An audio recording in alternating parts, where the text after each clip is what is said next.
আমরা একটু কথা বলি আপনাদের সাথে। হ্যাঁ, আমি কিন্তু আপনাদেরই সন্তান বাবা, আপনাদেরই বাড়ি, পাশের এলাকা আমার বাড়ি।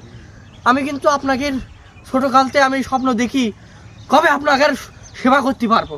আপনাকে সেবা করার জন্য আমার কাছে টাকা ছিল না বাবা। জীবন মরণের আমি জীবনকে রিস্কে রেখে আপনাদেরকে সেবা করার জন্য রাজপথে আমি উঠেছি।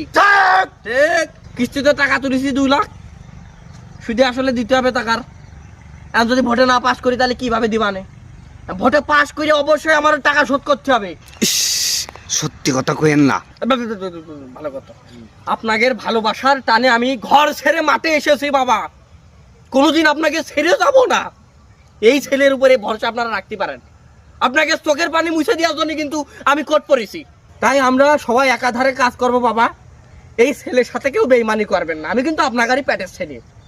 তাই আমাকে ভোট দিয়ে জয়যুক্ত করে আপনাদের মুখী ওই কালো মুখী হাসি ফুটানোর সুযোগ করিয়া দেন। আসেন বাবা, আসেন আসেন, আপনারাই তো আমাকে সব, আপনারাই তো আমাকে সব।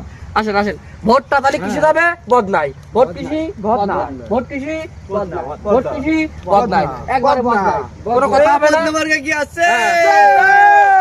রুবেল ভাই বদনা, রুবেল ভাই বদনা, রুবেল ভাই বদনা, রুবেল ভাই বদনা, রুবেল ভাই। বদনা। যে লোক নেতা গেল না, কয়দিন আগে ডাকুরের জমিটা লিখে নিল নিজের নামে অবৈধ কায়দায়। তাই এই সেই নেতা। আর কইও না, এই যে আরিফ আছে না, আরিফ আমাদের ওই যে মারা ছাড়া আরিফ, ওই বাপ মেরে গিয়ে হ্যাঁ হ্যাঁ, ওই আরিফের বউর সাথে ধরা পড়ে। তাহলে তো পাকা সিটার মনে আর কইও না।